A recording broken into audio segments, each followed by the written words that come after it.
দোষ তুই তাড়াতাড়ি বেরো। রাফিন ভাইকে আর একটা মেয়ের সাথে দেখছি আমি, আমার কাছে নরমাল লাগে না, খুব জড়াজড়ি করে বসেছিল ওরা। কি বলতেছে সেসব? কোন রেস্টুরেন্ট? আরে মাইক্রোইন রেস্টুরেন্টটা। আমি এখন আসতেছি।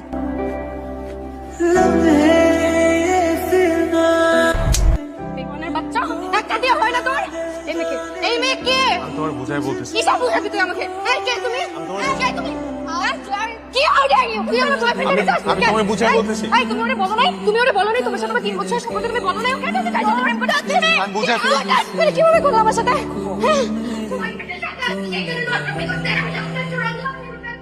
আমি তো অফিসে মুখ দেখাতে পারছি না। কি করছিস তুই? হ্যাঁ, মুখে তো চুনকালি মেখে দিলি।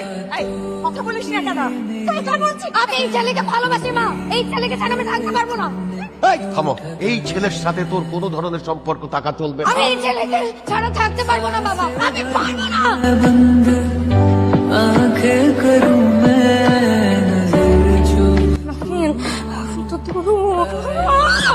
আমি সরি বলছি তো, ওই মেয়ের কোনো মান সম্মান আছে নাকি? ভাই শোন, তুই এই হারের জীবন থেকে বাদ দিয়ে দে। সেদিন মেয়েটা অনেক ভালো, তুই বুঝতেছিস না কেন? ওই ভাইয়া তোর ভালোবাসে না? ভালোবাসলে তো এইরকম করতে পারতো।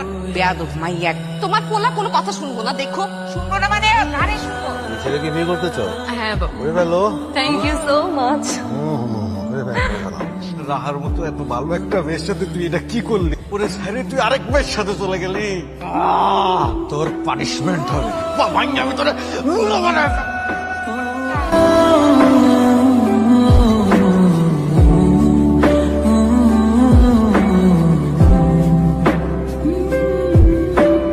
ভাবলাম আমার কলিজার টুকরা যারে ভালোবাসে থাকুক, তার কাছে থাকুক, ভালো থাকুক, সুখে থাকুক। কিন্তু তুই এটা কি করলি? তুই ওটা টিস্যু পেপারের মতো ইউজ করে সারে চলে গেলি। আমি তোরে ফুলে বানাই এই সারা শহর ভিত্তা করাবো, তখন দেখি তোরে কে বিয়ে করে। লজ্জার বাচ্চা! এই, তুই এখানে আসছিস কেন? তুই যা। না আমি যাবো না। কি অবস্থা করছিস তুই রাফিনের? তুই কি মানুষ নাকি জানোয়ার? আরে হায় রাহা, তোর এখনো ওর জন্য দরদ আছে, এখনো তোর মনে ওর জন্য ভালোবাসা আছে। আরে হায়, আমি তো পুরো টাস্টি খেয়ে গেলাম রে।